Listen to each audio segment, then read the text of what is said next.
Hey everyone, Andre here to answer a question you may have been asking yourself being, is it worth collecting all those gems or finding all the boos in Luigi's Mansion 3? Basically, should you 100% this game? And the answer to that is maybe. So here's a short version. If you're just looking for the end game rewards, which we're not going to show yet, but we will at the end of this video, so I'll give you a heads up if you want to avoid them. If you're just looking for the end game rewards, I would say no. It totally isn't worth it. They are a complete letdown and weren't worth the hours I put into it if I had done so only for the rewards. Now, with that being said, there's still the matter of whether the gameplay of finding them is worth it. Now when it comes to the boos, I would say no. They are pretty boring overall, boo-waring maybe, in that there's not much going on to them. It's basically just a game of hide and seek where you just wait for the controller to vibrate till you're close to a boo, check to see if he's there, and if he's screwed up, you have to go look elsewhere for him, because he'll move elsewhere on the floor. And then once you do find him, you just have to dark light him and then just flip him around a few times to capture him. So there's really nothing too engaging there, and I found the process a little bit annoying and not particularly engaging. It's not the worst thing ever, but it just totally isn't worth it given the reward you get at the end, which again I'll show in a moment or so. Now the gems are a totally different story, because these things are actually pretty fun to find. Not only are they cleverly hidden, sometimes they're just cleverly hidden, but also times there are very intricate puzzles involved with them. And there were times I was just scratching my head. Now, if you want to do this and you're totally stuck, we posted a whole guide that shows you where to find every gem in the game. Plus, we actually opened up a whole second channel giving you a level-by-level breakdown of them all. There's a link in the description below, so go ahead and check that out if you haven't already. We also have a whole compilation of all the gems on our main channel. So yeah, the gems are probably worth finding in my opinion, just because there is a lot of hidden gameplay involved in getting to them, and I really like the process of unraveling that process. The process of unraveling the puzzles involved in getting the gems. So yes, gems yes, boos no. Alright, with that out of the way, let's get to what a lot of you are probably here for. What are the actual rewards? And would you believe that they're actually both equipped right now? Alright, so here's the one for finding all the boos. We actually have to turn around for this, check this out. Bam! A giant boo in the form of a flashlight.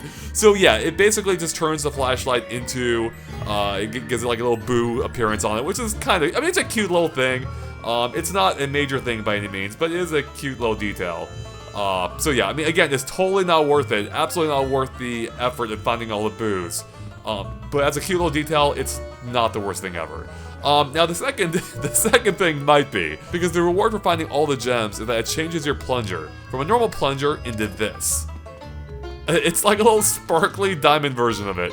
It's something that's so stupid. It looks a little bit like a disco ball almost. Maybe that's actually what they went with. So you can fire it, and yeah, it's just got like a diamond appearance to it. It's fine. Actually, it's not. It's super lame.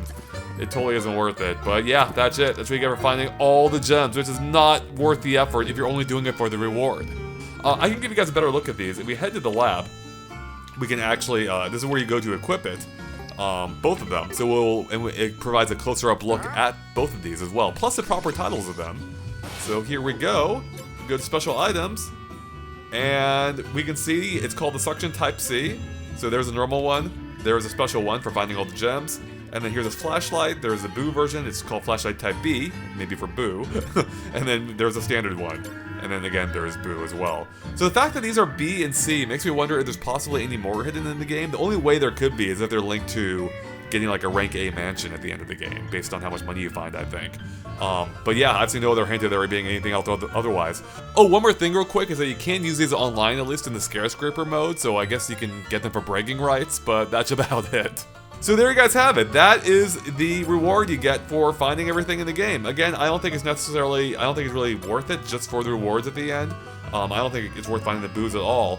However, the gems are redeemable. The gems are fun. There's a lot of gameplay value in them. It will almost double the length of the game trying to find them all. And again, some of them are super sneaky. So I did find that enjoyable, especially if you're playing through with a friend. It's fun to work together to try to figure everything out, particularly with how you need to use Luigi on some of these. Alright guys, there you have it. Those are my thoughts, but what do you think? Do you think these rewards are worth it? Let us know by posting in the comments below.